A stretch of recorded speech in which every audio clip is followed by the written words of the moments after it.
मैं एक शिव भजन सुनाने जा रही हूँ, कैसा लगेगा कमेंट में ज़रूर बताना। और हर हर महादेव ज़रूर लिखना नाम है। और सभी भैया भाभी और बहन दीदी सबसे मेरा सादर प्रणाम है। मेरे चैनल को आगे बढ़ाएं, लाइक शेयर सब्सक्राइब करें। और कैसा मेरा गीत लगेगा कमेंट में ज़रूर बताना। हरे हरे भोला भोला बान है पगड़िया, काशी में हो भोला बान है पगड़िया, काशी में। हर हर भोला भोला बान है पगड़िया, काशी में हो भोला बान है पगड़िया, काशी में।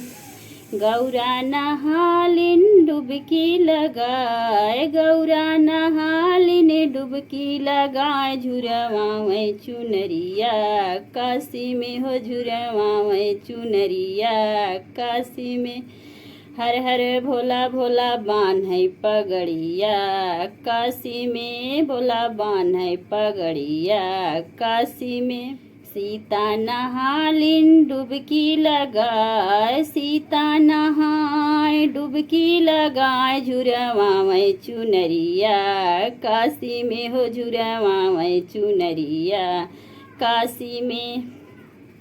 हर हर भोला भोला बान है पगड़िया, हर हर भोला भोला बान है पगड़िया, काशी में हो भोला बान है पगड़िया, काशी में।